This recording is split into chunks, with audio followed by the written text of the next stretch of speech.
Birinci bab aşk.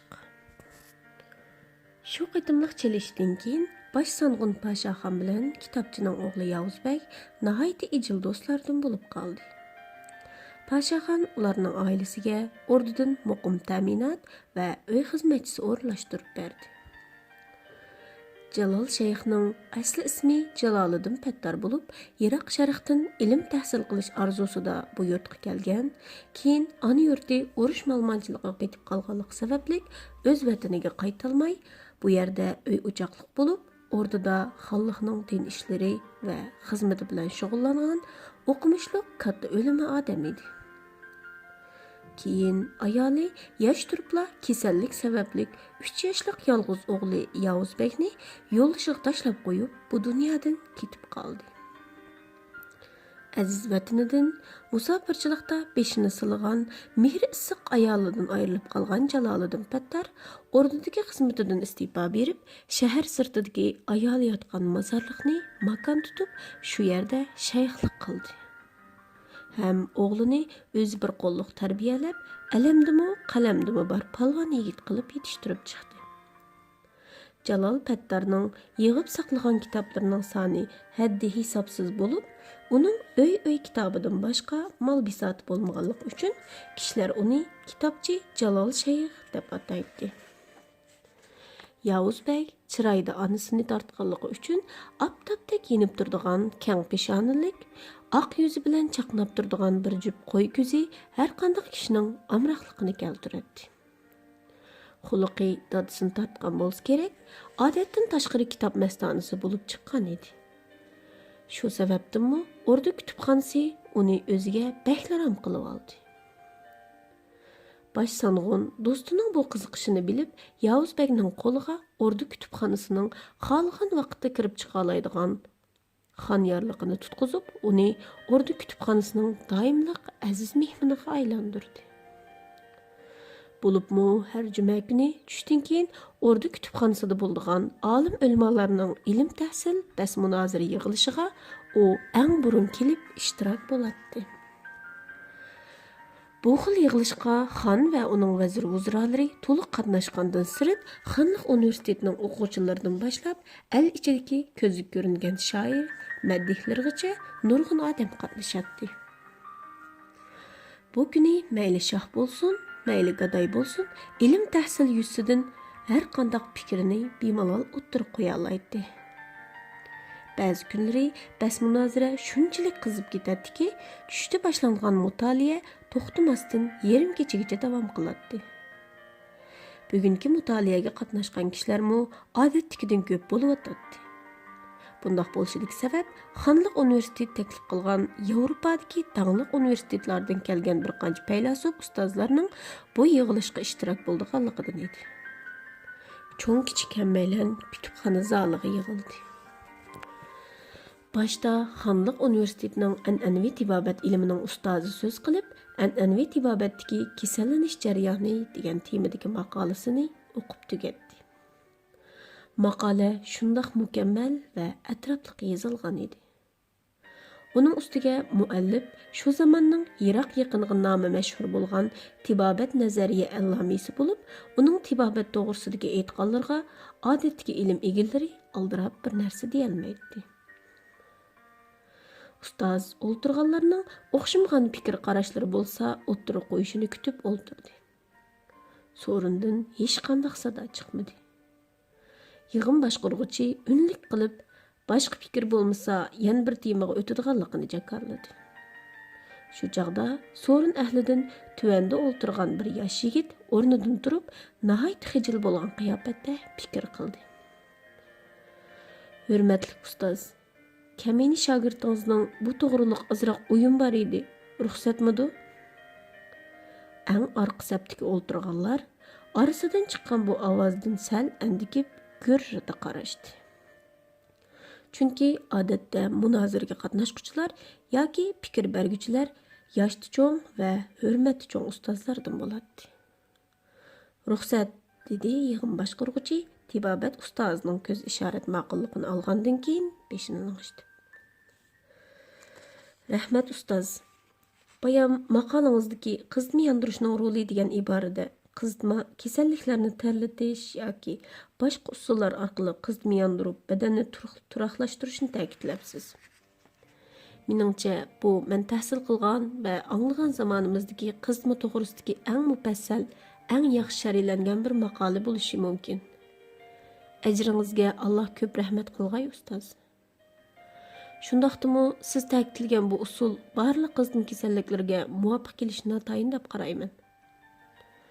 Ustoz, sizlarga ayonki, kasallangan badanning qizishi badanning o'zida tabiiy bor bo'lgan o'z-o'zini qo'g'dash jarayoni.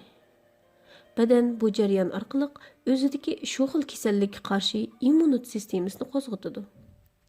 Ham immunit hujayralarini paydo qiladi. Uning ustiga badan temperaturasi 37 gradus bilan 39 gradus oralig'ida badandagi kasallik bilan ilishquchi oq qon hujayrasi eng aktiv, eng jangovar holatga o'tgan bo'ladi. Shuningdek, jigarning zaharsizlantirish roli kuchayib, badanning modda almashishi tezlashtiriladi. Navoda biz badandagi bu qizish jarayonini vaqtliq uzib qo'ysak, balkim bemorning kasallik alomati vaqtliq yaxshilanishi mumkin. Lekin kasallikning saqayish jarayoni uzrab ketishi yoki uzil-kesil saqaymasligi tabiiy. Shuning uchun kasalning turi va qizitmaning yuqori tuvanligiga qarab, ondan qizitma qaytarish tashabbus qilingan bo'lsa demoqchiman. Yigitning so'zi tugamasda so'rin ahli norozi bo'lgan qiyofatda g'udingshib, yigitga so'g'uq qarashdi. Yigit ularning masxar qarashlaridan xijil bo'lib, o'pkada qizarguncha so'zidan to'xtab qoldi. Buni sezgan tibobat fakultet ustozi kulimsirguncha beshini lang'ishtib, yigitga madad berganda qilib unlik aytdi. Qani yigit, so'zingizni davomlashtiring. Yigit yana o'rnidan turib, so'zining oxirini bayon qilishga boshladi. Ikkinchi fikrim ustoz. Doğru ta'siri degan iborada mayli an'anaviy tibobatda bo'lsin yoki g'arb tibobatida bo'lsin, doğru berishdan ilgari bemorning psixik tangpunligini asli keltirish degidek e'tiborga ilinmagan tajribalardan ayonki, qo'y qutuniga bo'rini yaqindan bog'lab qo'yganda, bo'risiz qo'tandagi qo'ylarning to'llanish ahvoli bo'ri bor qo'tandagi qo'ylar qaraganda ko'rinarli yaxshi bo'lgan. Uning ustiga bo'ri bor qo'tandagi qo'ylarning kasallik bilan og'rish nisbati yuqori bo'lgan. Shuningdek, qarzga patgan bemorning qarzi yo'q bemorga qaraganda o'ttirchi yurak ritmi tez, qon besimi yuqori bo'lgan. Jumladan, o'xshash dorining o'xshamagan makon, zamondagi ta'sirmi o'xshash bo'lmaslik prinsipiga asosan, meningcha, dori berishdan ilgari bemorning psixik holatini turaqlashtirish, dorining ta'sir qilishida muhim rol o'ynashi mumkin. Demoqchimanki, bu jihatdagi izlanishni mumkin bo'lsa, Xonliq universitet bosh bo'lib cho'nqurlashtirgan bo'lsa, qadrli ustoz. Yigit so'zini tugatdi. Maydon ahli timtoz sukut ichida qoldi. Shu chaqda xonning o'ngida o'ltirgan, oq ujmidek julalab turgan chiroyidan boshqa butun badanini qip-qizil shoyi bilan o'rib olgan Parizat kabi bir qiz o'rnidan turib so'z qildi. Chiroyining uzliqiga ovozning inchika hamzilligi bakmi moslashgan bo'lib, ba'ayni tuxumdan yangi chiqqan cho'jining chuqildigan ovozidek bir xil yiqimliq sabiy ovoz butun maydondagi kishining yuragini izatdi. Qarindishimning aytganlari barhaq, lekin qizimning yomon taraflari bor. Bemor qiziganda uning nerv sistemasining g'idiqlanishi kuchayadi. Bulubmu 40 gradusdan 41 gradusga yetganda jo'ylish, xiyoliy sezim bo'lish qatorliq alomatlar ko'riladi. Balalarning markaziy nerv sistemasi to'liq pishib yetilmagachga osonla tortishib qoladi. Cho'ng odamlarning qizitmasi o'ttirchi hisobda har 1 gradus yuqorilganda yurak ritmi minutiga 15 ni ortiq soladi. Balalarning yurak qatim soni buningdan ko'p bo'ladi.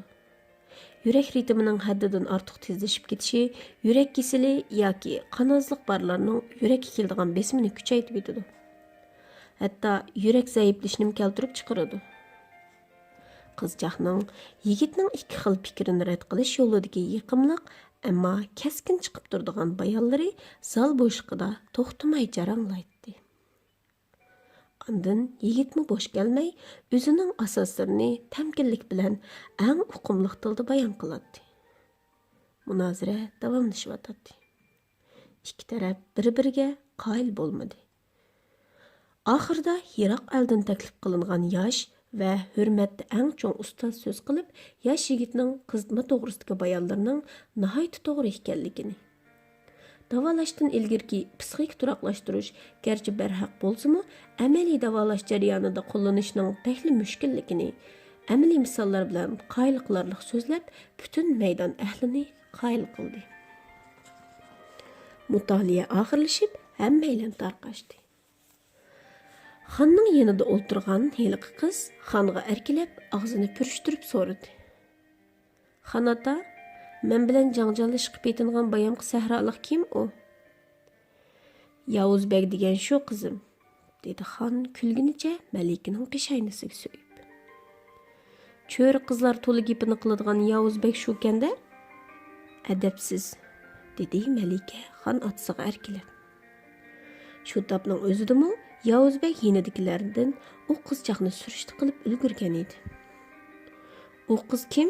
Gaplar nimancha qattiq uning? Kim bo'ladi? Xonning ativorliq malikasi kunchichaq qo'shu. Malik bo'lsin bo'pti. Abdining yomonligini tehi. Yavuzbek ochiq bilan kayniga o'rilib, Malikiga sovuq bir qarmoqchi bo'ldi. Malikimi dadasining mo'risiga esilg'ach, ömrida o'ziga tunji bo'lib gap yondirgan yigitga o'miyib qarmoqchi bo'ldi. Ikkilan tangli qarashdi. Boshda ularning ko'zlarida ilm ahlilarida bo'ladigan bir xil tug'ma, qizg'inish va hasadxo'rlik ifodalandi. Orqadan bir-biriga bo'lgan qoyillik va hurmat aks etdi. Oxirida bu bir jup yoshning ko'zida ig'izda ifodalash qiyin bo'lgan bir sezim paydo bo'ldi. Malika ko'zini darhol ilib qochdi. Yigitning ko'zimi Malikning o'tqashdek chaqnab turgan ko'zidan ko'ygandek bo'ldi. Shu kechasi Yavuzbek zodila uxlay olmadi. Uning mahallada nurg'un qiz o'g'il do'stlari bor edi. Lekin hech qanday qiz bolaning ko'zida Malikning ko'zda ko'rgan nurni ko'rib boqmagan edi. Uning kallasi qalaymaqan xiyollarga to'ldi. U uyan o'rilib, buyan o'rilib, hech uxlay olmadi. Mana bu ömrida tunji qitim aytqisiz bir xil azobda qiynalgan kun edi. Padişahning Malika kunchechakdan boshqa farzandi yo'q bo'lib, xonliqning an'anaviy tuzumi bo'yicha shohning taxt varisi bo'lgan Malika jazman xon jamiyatidan bo'lgan kishiga yotliq qilinishi kerak edi.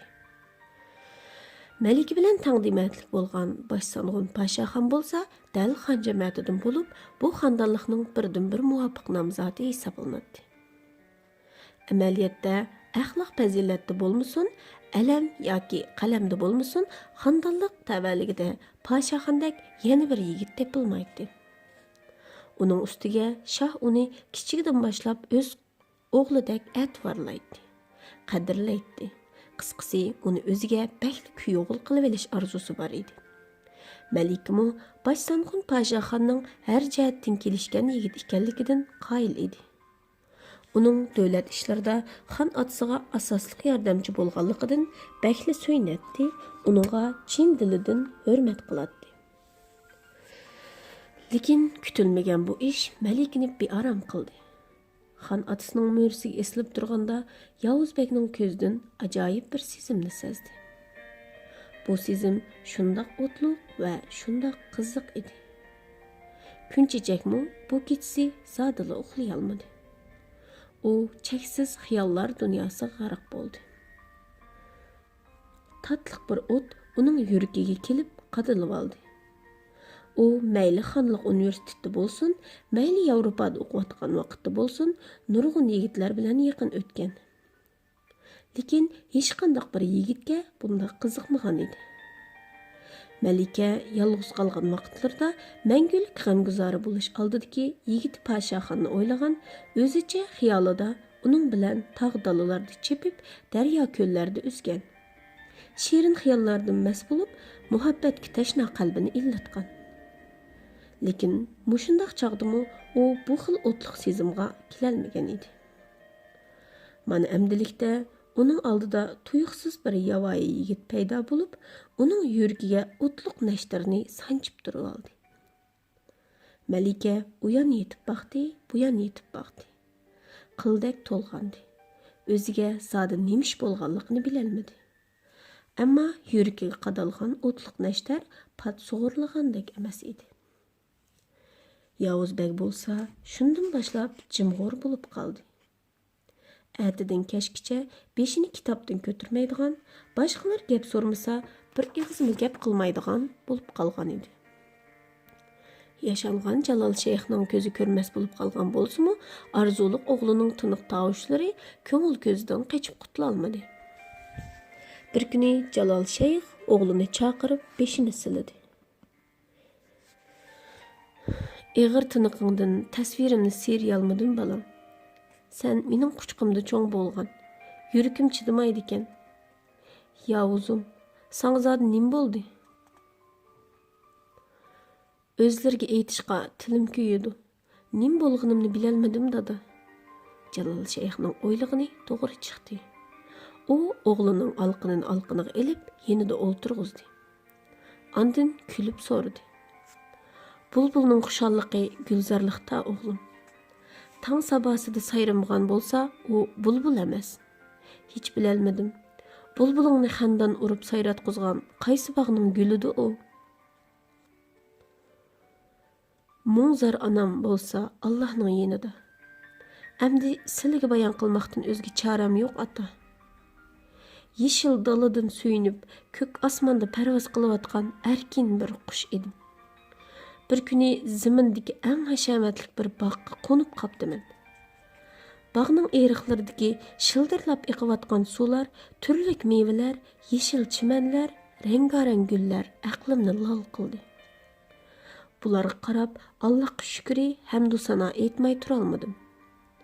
Bog'ning go'zalligidan huzurlanib yurgan kunlarimda nozik chimanlar orasidan po'raklab ichilgan bir gul ko'zimga chiliqib qoldi. Uning xushbo'y hidi dimig'imga to'xtamay urilib, xush ovozimni mast qildi. Sayray desam unim yo'q. Parvoz qilay desam qanotim bo'g'ilgandekla. Ey Silaxonata, endi men qanday qilay? Po'latdek Yavuzbek ertilgan to'mirdek yovishib, dadasining tizig'i beshini qo'ydi. Uning ko'zidan oqqan ikki tomchi yosh kuyib oqqan shamdek dadasining yuragiga tamchiladi. Ata chidamadi. U bakmi ig'ir tingandan keyin yashang'irgan nursiz ko'zini o'g'liga tikdi. O'g'lim, u bog' aslida hur parizatlarning nazari tushgan ulug' joy edi. Uning ishigi bizga emas, ulug'larga ichilgan edi. Bilmay qunibsan, gulning tabiatila bulbulni o'ziga oshiq qilish. Sen yo'liqtirgan o gul barcha gullarning zinnati. Uning xushidi yartilishidilla samavi bulbulga tava edi. Bulg'uluq bo'pti. Alloh egam hammani o'rinlashtirguchi. Buni sendin ko'rgili bo'lmas. O'rningdan turg'in. Xushbiroqni sana bildirgan egam gulni sendin ayımas. Barg'im balam. Yavuzbekning ko'ngli atasining so'zidan bir oz aram topgandek bo'ldi. U atasining qo'lini chang tutib, 3 yoshlik chig'idagi sabiyligiga qaytib, dadasining qo'lini enkiga yoqdi. Ata balasining bu xil balaliqidan suyunib, ko'ziga issiq yosh elib, xushalliqidan Allohga shukr hamdu sano o'qidi. Andin issiq nafaslar bilan Allohdan iltijo qildi. Shu chaqda sirtdan atlarning düpürlab kishnigan ovozi anglanib, hayal o'tmayla xizmatchi boshsang'unning kelganligini ularga aytdi. Yavuzbek boshsang'un Pashaxonning o'zini yo'qlab kelganligini bilib, ko'ngli boshqacha ichilib qoldi. U o'rnidan darhol turib, do'stining oldiga chiqdi. Eshik tubida yarshimliq harbiy formasini kiygan Pashaxon jabduqliq arg'umoqqa mingincha quyoshdak kulib turadi. Assalom Yavuzbek. Mau atni sana akeldim. Sinab baqqin. dedi Paşaxon yenidagi yigitlar tutib turgan hashamatlik egar jabduqlar bilan bezalgan o'rnida turolmagan bir shash arg'umoqni ko'rsatib. Vah, nimancha hayvat! Yavuzbek xushalliqidan berib atning chulvurini tutdi. Ko'nglimni senla xush qilsan mening. U shundoq deginicha shash atqa havas bilan qarab atning yaylisini siladi. Qani, ko'n o'rmonliqda ko'rishayli. Manzilga kim burun yetib borsa shu utsin. Paşaxon shundoq deginicha etiga qamchi soldi. 5 o'rmonliqqa qarab chepishdi. Yavuzbek chaqqonlik bilan etiga minib, ularning keynidan qo'g'ladi. Yavuzbek o'rmonliqning oldiga kelganda, Paşaxon amdil uzangidan putini elib, qamchisini yenidikilarga sunib o'tadi. U atdan tushayotgan Yavuzbekdan kulib so'radi. Qandoq bo'ldigandekmi? Uchidikan-ku, nereden aldın? Qo'shni eldikilarning so'g'isi ekan, sana gelim siqildi. Sana nima deb rahmat aytsam bo'lar? San qarzdorg'u men. Qo'yg'in u gapni. Shayx atangning duosi menga kifoya. Ular shu tariqada qizg'in paranglashib, o'rmonliqning yenidagi yeshil chimliqqa kelib to'xtadi. Paşaxon kamar qatorliq laqi-luqilari bilan chapanini selib xizmatchiga tutqizgandan keyin ikki qo'lini ko'tarib sap havodan cho'nqur nafas oldi. Andin qo'g'lishib o'ynab herib ketgan boladek chimliqqa o'zini o'ngisiga otdi. Yavuzbekmi Paşaxonning bir davlatning boshsanig'ini emas, taytanlab yurgan balaga o'xshab qolganligini ko'rib kulib ketdi-da, kelib Paşaxonga yondashib o'ngisiga yotdi. Kök asmanda aq bulutlar leylishetdi. Kökteki bir laçın bulutlar bilen besleşivatqandek uyan-buyan uçup yüretti. Ular xeli uzungacha lamjim deyishmedi. Paşaxon aradagi jimjitlikni tugitib söz açtı. Yavuzbek, qarg'ina avlacınğa. Qush bo'lishning o'zimi nima degan yaxshi? Ba'zida o'ylab qolaman. Aşı laçindek hemmini unutup yiroq-yiroqlarga uçsam, tağ daryolardan aşsam deyman. Lekin fasıl odamlarga xos ekan. Ba'zi ishlardan qachay desangmi, u xuddi badaningdagi xoldek sana yepishib oladi ekan. Ba'zi ishlarni qo'g'lashsang, u xuddi osmondagi quyoshdak sendan qochadi ekan. Onu qo'g'lab yetolmay, endi umidingni uzay desang, atsi yana sharqdan ko'tarilib, sana yana kulib qaraydi ekan. Qarg'ina ko'ynakchani oltimga. Doim mushundaq yenik yursam deyman. Lekin bu mumkinmi? Shundaq do'stim, ishlar ko'pincha bizga baxmaydi ekan. Harbiy formangning qanchalik og'irligini bilib turibdiman. Ammo formang qomatingga yarashgan. Meydandaki g'irbi medallaringdan qaytgan quyosh nuri Namratning g'iribxonasini illatdi. Qumush kapsida o'g'lining etizliqdan kelishini kutib uxlab qolgan onaga xotirjamlik akeldi. Aytqina, odamga buningdan ortiq baxt bo'lamdi?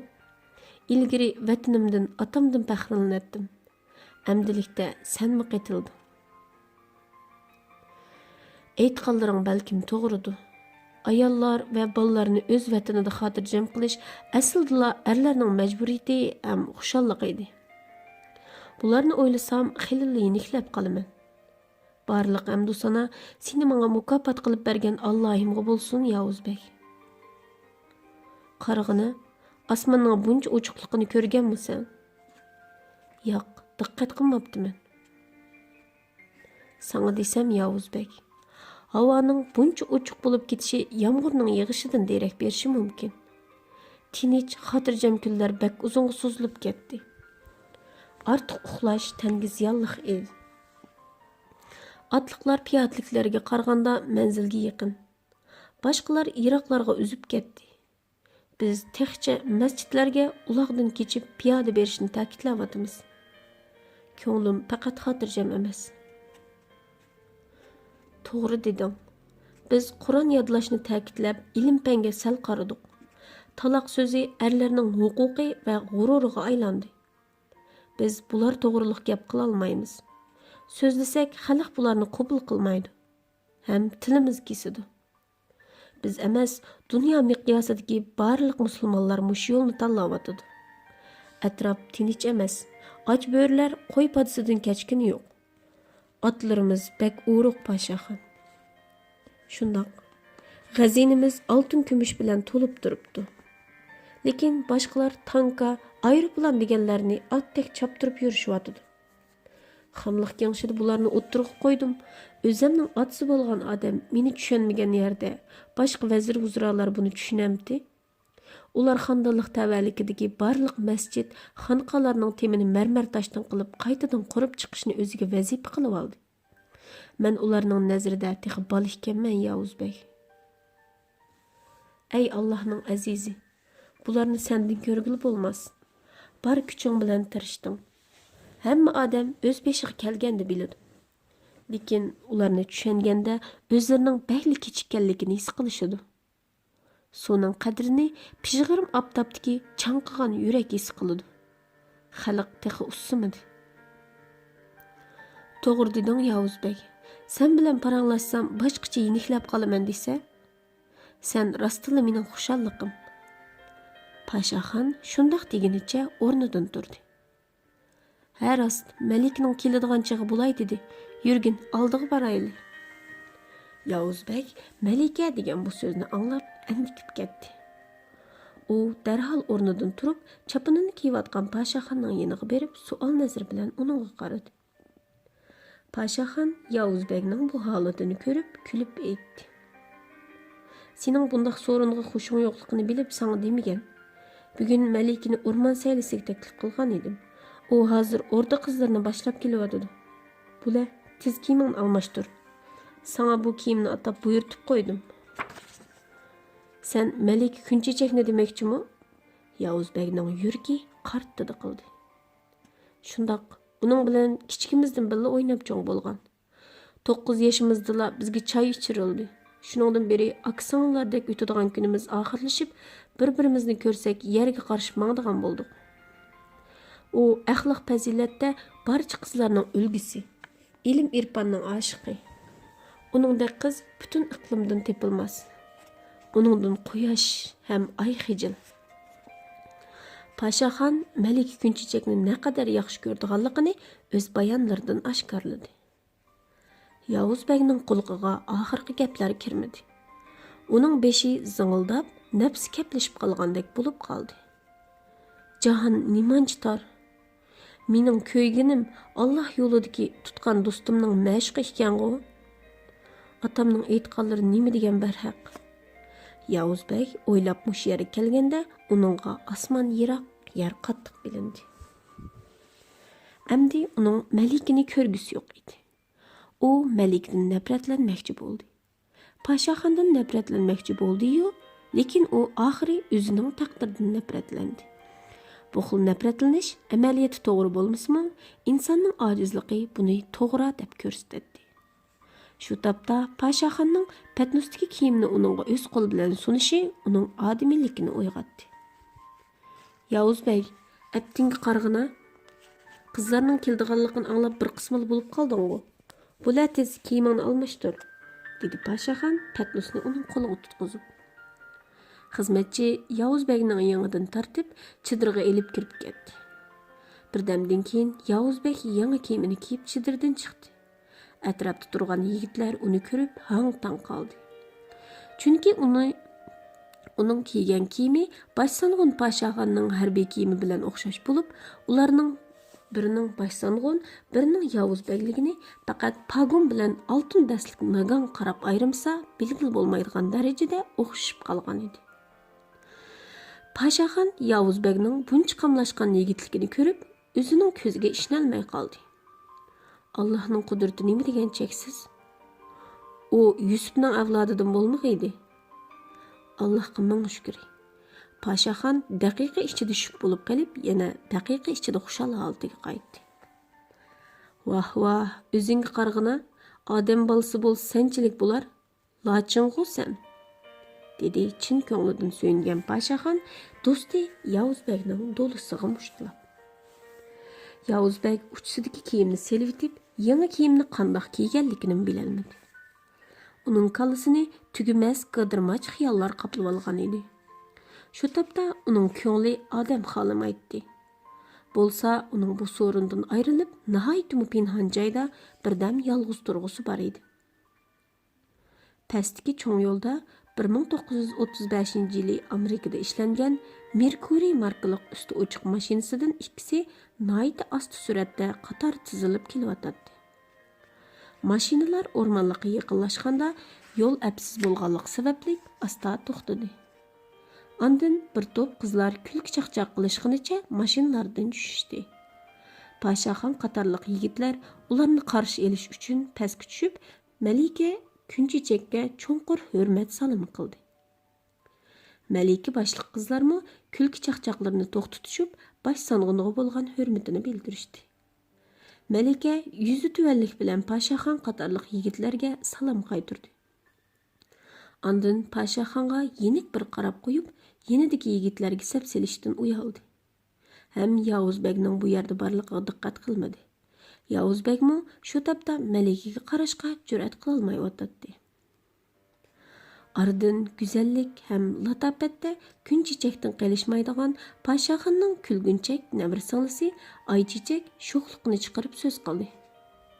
Akajonim, qarg'ina, hurparilarning nazari bugun sizlarga tushibdi. Ularning hammasini boshlab keldim. Ularni qochirib qo'ymanglar-a? Qarg'ina qo'li gul yigitlarimga.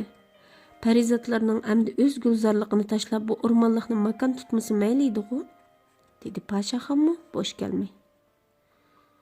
Hammanglar qo'yninglarga birdan qaychi tiqib olib, qanotimizni qirqib olmaydigansizlar-a? Yo'qay, bo'yninglarni qildi bog'laymiz-ku bugun. So'rin ahli bu chaqchaqdan kulishib ketishdi. Bugunki bu yig'ilishga daxil bo'lgan qiz yigitlarning oldi vazir uzralarning atvarliq ko'z qarchiqlari bo'lsa, keyindagi bu yurtdagi kattabak amaldorlarning yurak parillari edi. Gerçi Yavuzbekning kelib chiqishi oddiy bo'lsa-mu, Pashaxon uni barcha yigitlardan ustun ko'ratdi. Uning bugungi so'rinda nasab sababli qisilib qolishini qat'iy xohlamaydi. Shuning uchun u Yavuzbekni o'zi bilan o'xshash kiyindirib, uning xandonlik ichida qanchalik muhim, qanchalik yuzi bor odam ekanligini boshqalarga bildirib qo'ymoqchi bo'lgan edi. Uning ustiga u navir singlisi Aychechakni mushundoq bir yigitga talaloq qilishini chin ko'nglidan arzu qiladi. Shuning uchun Pashaxon mushu fursatda Yavuzbekni uning bilan tanishtirmoqchi bo'ldi. Hammanglar o'zaro tanishsizlar. Shundaqdimi sizlarga bir aziz mehmonni tanishtirib o'tay. U bo'lsa-mu xandonligimizning faxri Alloh yo'ldagi jon-jigar qarindishim Yavuzbek, dedi Pashaxon qizlarga Yavuzbekni ko'rsatib. Yigitlar darhol keyniga o'tib qolgan Yavuzbekka yo'l berib orliqni ochdi. Uchuqchilikda qolgan Yavuzbek nima qilishini bilolmay, yuzlari qizargunicha yeriga kirib ketgudek bo'lib, Malika qatorliq qizlarga salom qildi. Malika Kunchechak Yavuzbekning ismini anglab, shu an beshini ko'tarib uningga lappada qaradi. Yavuzbekmi udulla Kunchechakka qarab soldi. Bu qitimqi daqiqa ichidagi ko'zlarining uchrashishi o'tgan qitimqidanmi bek o'tliq bo'lib, bu qitimqi qarashda ikkilarning ko'zidan bir-biriga bo'lgan g'oyiban oshiqlik va aytqusiz tanglik azobi mana-man debla chiqib turadi. Qizlar Yavuzbekning buncha puzur, shuncha qamlashgan yigitligiga qarab, uni boshqa Turkiya ellarining shahzodasimikin deb hayron qolishdi. Gapning qisqasi, bu shtobning o'zida ularning qo'liga piyoz bilan pichoq tutqizilgan bo'lsa edi, ularmi piyozni emas, qo'lini to'g'rigan bo'ladi. So'rin o'rmonlikning ichkarisidagi suvlari sharqirab eqib turadigan bir iqinning yeniga o'rinlashtirildi. Dasturxonlar tortilib, butun iqlimning turli nozik ne'matlari tizildi. Orda sazandalari kuylarini yangratdi. Qiziqchilar pat-pat hayyorlik qilib, so'rin ahlini uchi uzildigidek kuldiratdi. Yigitlarning ko'zi qizlarni izdaydi. Qizlarning ko'zi astirtdan yigitlarni marlaydi. Malika Kunchechak qattiq erki qiz bo'lsa-mu, o'zining islomiy axloqi va nufuzi uni bu bazmida yuzi tuvanlik bilan o'ltirishga da'vat qilyotdi. Paşaxanның nəvri sыңlısı Ayçiçek bolsa, hər qitim naz xuluqi bilan kulganda Yavuzbekka qarab qoyatdi. Lekin Yavuzbek o'zini shuncha e'tiborlab izizlagan do'sti Paşaxonga yuz kelolmagandek his qilib, qizlar tarafga zodi qaray olmaydi. U garchi so'rinda o'ltirishdan bearam bo'lgan bo'lsa-mu, Paşaxonning ko'nglini deb bu yerdan ketolmaydi. Shuning uchun u Paşaxonning qulqiga o'zini tangshab kirdiganligini aytib, ko'ngli ichi so'rindan asta sug'urilib, quyuq o'rmonzorlikning texmi ichkarisidagi iqinning beshiga qarab mangdi. U shu mang'inicha bazmidagi chalg'u ovozi quloqqa anglanmag'idek yerga berib to'xtagandan keyin harbiychi chopinini silib, cho'ng bir qarg'ayning yon shig'iga ildi. Andın hərbiy ütükni selib etib, şıldirlab eqivatqan iqin bo'yidagi suv yuziga chiqib qolgan cho'ng bir qo'ram tashqa chiqib, putini suvga sangiltib o'ltirdi. Pijg'irim issiqdagi muzdek iqin suv Yavuzbekning put barmoqlari orqali o'tdek qizib ketgan yuragiga bir oz arom akeldi. U hozir hech nimani o'ylamasdan ko'zini yumg'inicha osmondagi parlayotgan quyoshga yuzini qildi. Uning ko'z oldi qip-qizil dunyoga aylangan edi. Har xil shakldagi rangarang nur dastillari ko'z oldidan uyon-buyon uchishib yuradi. Hech nimadan g'amsiz, sho'x yuradigan Malika hozirga kelganda ig'ir besiq, texmi xijilchan bo'lib qolgan edi. Paşaxon Malikindagi bu o'zgarishni o'zlariga yaqinlab qolgan to'y ishlaridan bo'lgan qo'rinish deb o'ylaydi. Şuna Paşaxon Malikaning ko'ziga burunqidek kirib olmadi. Malika yigitlar o'ltirgan tarafga ancha qaray olmag'achqa Yavuzbekning so'rindan chiqib ketganligini ko'rmagan edi. U chilinayotgan kuy oxirlashganda yenidagi Ayçiçek qatorliq bir qancha qizni elib sirtqa mangdi. Peshin vaqti bo'lib qolg'achqa Paşaxon ularni namozga tayyorlik qilgan bo'lsa kerak deb o'ylab qoldi. Malikmu qizlarni boshlab iqinning yuqorisiga mangdi. Ular paranglashib mengayotganda Malikining ko'zi yiroq joydagi qarg'ay shexida issiqliq turgan harbiy chapanga tushdi. Ham qarabla uning Yavuzbekning chapini ekanligini ko'ngli to'ydi. Malika ya oldiga ya keyniga yenishni bilolmay tengirqab turganda Yavuzbekning simosi uning ko'z oldida turib olib, uni daraxt tubiga berishga majburladi. Malika yenidagi qizlarga mush yerda o'zini kutib turishni jiklab, ittik qadamlar bilan chapan esilgan daraxt tubiga keldi. Yavuzbek qo'ram tosh ustida o'ltirib, nurg'un xiyollarga batdi. U ko'nlarning she'ridagi bir ko'rib oshiq beqaror bo'ldim degan misrasiga ancha ishonmagan edi. Lekin bu qitim ish uning o'ylaganidek bo'lmadi. Aksicha u Malikani bir ko'ribla uningga haqiqatan oshiq bo'lib qolgan edi. U har qitim Malika Kunchechakni o'ylaganda cheksiz shirin xiyollarga patadi. Orqasidan do'sti Paşaxonni o'ylasa, azobdan yuragi yum-yum yig'laydi. Yavuzbekning puti chilangan muzdek iqin suv uning yuragini sovutolmadi. Atrofga bir qarab o'tgandan keyin yaqin atrofda hech bir odam yo'qligini bilib, oq ko'ynagi bilan harbiychi tambalni soldi-da, ularni qo'ram toshning ustiga qo'yib, o'zini iqayotgan sup-suzuk suvga atdi. Muzdek rohat suv Yavuzbekning qo'liqidan kirib, tomir-tomirlarga taradi. U suvga uzun-uzun sho'ng'idi. Yuragidagi qiziqlik pasaygandek bo'lib, yig'i tutib olgan ko'ngli bir oz oromga tushdi. U iqin suvdan chiqmay turib tahorat oldi. Ondan iqin bo'yidagi chatqonlikning ichiga kirib turib, kiyimlarini nihoyat tezlik kiyib oldi. Yavuzbek uni bir oz shamollatib kiymoqchi bo'ldi. Malika Kunchechak dal mush vaqtda cho'ng qarg'ayning tubiga kelib qoldi. Uning ko'zi to'xtamay Yavuzbekni izlaydi. Chunki Malikaning yuragidagi o't Yavuzbekninkidan kam emas edi. U qara degandek bo'lib, qo'ram toshdagi odamga qarab edi. U Yevropadagi dangliq universitetlarda o'qiyotgan chaqdimi, dangliq rassom haykaltirashlarining tasvirlangan har qanday asrga qarashni xohlamaydi. Kuchlik diniy e'tiqodi sababli o'zini qattiq cheklaydi. U xijil bo'ldi. Rostini aytganda, Malikaning Yavuzbekni ko'rgisi bor edi. O ko'zini ochib Yavuzbekka qaradi. Uning yuragi texmo düpüldab so'qiyotdi. Malika uning bu tarafga kelmaganligini ko'rib, yolg'ondan yo'taldi. Yavuzbek ayol kishining ovozini anglab, darhol esini yig'di-da, taqlab sakrigunicha chapini esilgan qarg'ayning tuviga keldi. O Malika kunchechakning yerga qarab turganini ko'rib, buni sezgan Malika uni tanqischilikda qoldirmaslik uchun og'iz ochdi. Yavuzbek, meni kechiring, men hozirla kelgan. Sizning bu yerda ekanligingizni bilmabdiman. Yo'q Malika, men Yavuzbek uzundan beri ko'rishga tashna bo'lgan ko'ngildagi mashqining o'zidan bir qancha qadam nerisida turganligini ko'rib, nafsi yurkiga tiqildi. Ikkilan tunji qitim bir-birisiga qangudak tikilib qarashdi. Ularning eg'izda aytishga petinolmagan, ko'nglining chunqur qetidagi dard alamlik muhabbat bayonlarini ko'zlari allaqachon oshkorlashga boshladi. Satarning bosh tarisini chekkanda chiqqan mung ovoz o'zining ko'rinmas ovoz to'lqini yenidagi yondashma tarining ichidagi faqat o'zining ovoziga munosib keladigan shu tarnila o'zligidan titirdi. Ham uningdan munosib ovoz chiqardi. Başqa yondashma tarlar bo'lsa qat'iy titirmaydi, ham ovoz chiqarmaydi. Ammo bu tarlarmi o'ziga mos ovoz to'lqiniga uchraganda ondan o'zligidan titrab ovoz chiqardi.